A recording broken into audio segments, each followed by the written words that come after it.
Yeah! Salut les amis.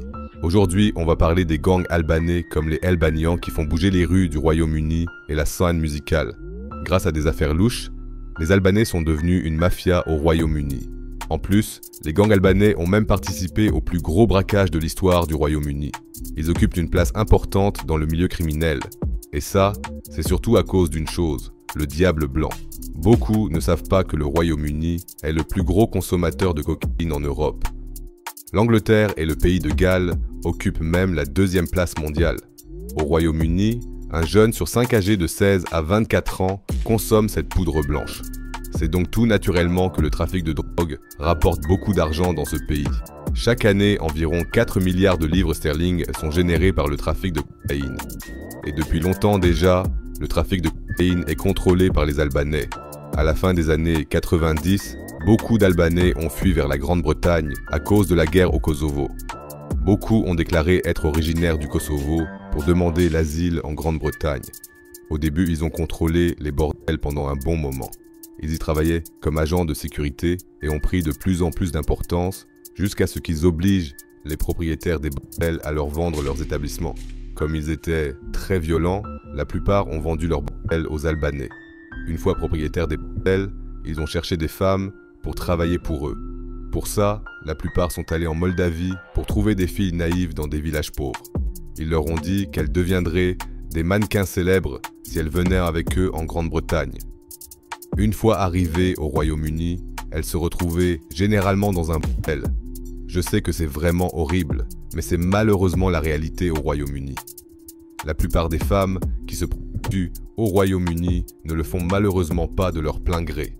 La plupart du temps, elles doivent simplement rembourser des dettes ou sont tout simplement forcées. Les gangs albanais sont également responsables de nombreux autres crimes. Par exemple, ils volaient chaque jour l'argent des parcs-mètres. Ça n'a pas l'air grave, mais ça leur rapportait beaucoup d'argent, car le stationnement est très cher au Royaume-Uni.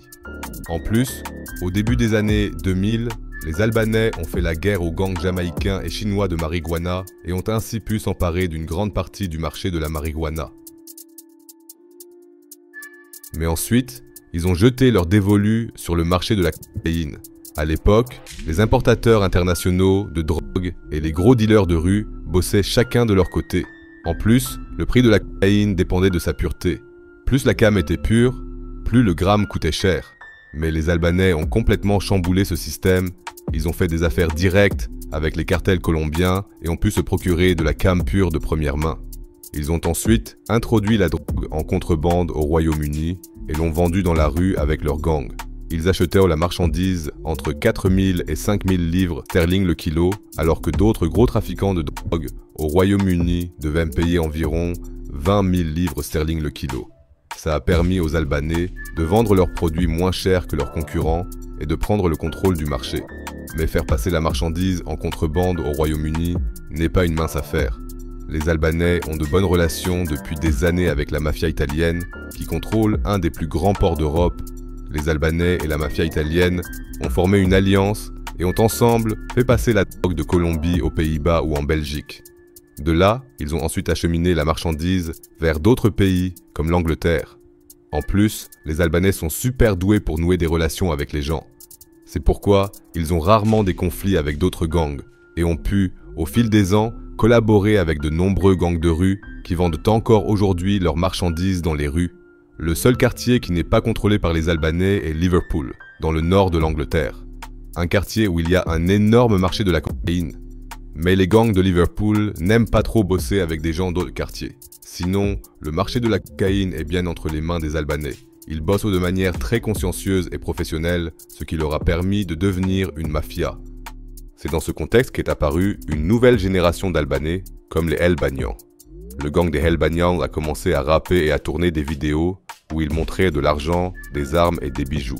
Ils contrôlent un quartier dans l'est de Londres et beaucoup de leurs membres apparaissent même cagoulés dans un clip vidéo intitulé Hood Life, qui a été vu des millions de fois. Ils étaient en quelque sorte les vendeurs de rue de la mafia albanaise. La mafia vendait de la drogue aux Albanians pour une bouchée de pain, ce qui leur permettait de gagner beaucoup d'argent. Mais le style de vie extravagant qu'il affichait sur les réseaux sociaux a attiré l'attention de la police. Beaucoup ont été arrêtés. Un des El Banyan a par exemple été arrêté après une course-poursuite avec la police. Ils ont trouvé une valise pleine de cocaïne et une mitraillette sur lui. Et en fouillant son appart, la police a aussi trouvé pour 6 millions de livres de drogue.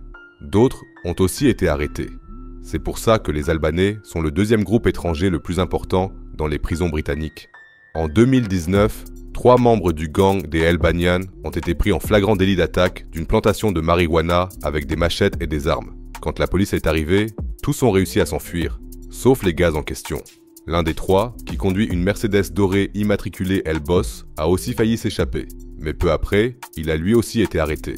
Ce genre d'attaque contre des plantations est monnaie courante au Royaume-Uni. Les plantations sont souvent contrôlées par des gangs chinois, qui ne sont généralement pas aussi agressifs que les autres gangs. Le braquage le plus célèbre d'une plantation a été commis par un jeune homme nommé Stephen Morrison. Lors de ce braquage, un employé de la plantation a même perdu la vie. Lui et quelques-uns de ses potes ont réussi à dérober pour 2,5 millions de livres de cannabis. Outre les El Banyan, il existe de nombreux autres gangs albanais au Royaume-Uni. Et 2 de ces gangs albanais sont impliqués dans le plus gros braquage de l'histoire de la Grande-Bretagne. Le 2 février 2006, 6 mecs ont attaqué un dépôt d'argent britannique et ont réussi à voler 53 millions de livres sterling. À l'époque, ça représentait environ 78 millions d'euros. Lors du braquage, ils ont même dû laisser 100 millions de livres sterling parce qu'ils ne pouvaient plus tout porter. Tous ont été arrêtés, sauf 2 des auteurs qui ont réussi à s'enfuir. Ils se sont cachés au Maroc, mais ont été arrêtés là-bas. L'un d'eux a été renvoyé en Grande-Bretagne et condamné à 18 ans de prison. L'autre a dû être jugé au Maroc, car il était à moitié marocain, et a été condamné à 25 ans de prison. Incroyable, mec. D'autres gangs albanais gagnent leur vie en faisant de la contrebande d'armes et beaucoup tuent pour de l'argent. Un contrat coûte entre 50 000 et 100 000 livres. C'est comme ça que les gangs albanais se font des milliers de livres dans la rue, tandis que la mafia albanaise se fait des millions. Les rappeurs comme Vince, qui parlent de la vie d'un membre d'un gang albanais au Royaume-Uni, profitent aussi de ces gros titres. Ces vidéos ont des millions de vues, et je vous recommande vraiment d'aller les écouter, car certaines chansons sont vraiment géniales. Et maintenant, vous savez aussi ce qui se cache derrière la musique et les vidéos. C'est tout pour aujourd'hui, prenez soin de vous et à la prochaine vidéo.